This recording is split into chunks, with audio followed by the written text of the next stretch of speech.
Hi friends, அஸ்ஸலாமு அலைக்கும். இன்றைக்கி நம்ம என்ன பார்க்க போகிறோம்னா, ஒரு ஹெல்த் ட்ரிங்க்ஸ் தான் பார்க்க போகிறோம். இந்த ஹெல்த் ட்ரிங்க்ஸ் கொத்தரங்கால நானே செஞ்சுருக்கேன். கொத்தரங்காய் ஜூஸ் வந்து நம்ம உடம்புக்கும் நம்ம நரம்பு மண்டலம், நரம்பு, எலும்புக்கெல்லாம் ரொம்ப ரொம்ப நல்லது. அதனால் நான் காலையில் டெய்லி கொத்தரங்காய் ஜூஸ் குடிச்சிக்கிட்டு வரேன்.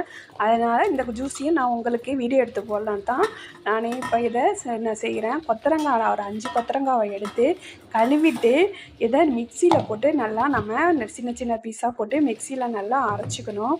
இதை ஃபஸ்ட்டு தண்ணி ஊற்றாமல் அரைச்சிட்டு அப்புறமா தண்ணி ஊற்றி அரைக்கணும். அப்போ தான் நல்லா நைஸாக அரையும். நல்லா அரைச்சி எடுத்து இதை நம்ம வடிகட்டி இப்போ ஜூஸ் புழிய போகிறோம்.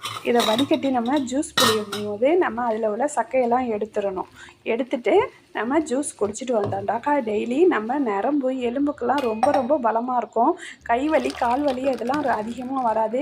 நீங்கள் முடிஞ்ச அளவு இதை கன்டினியூஸாக எடுத்துகிட்டு வாங்க. அப்போ தான் ரொம்ப நல்லது.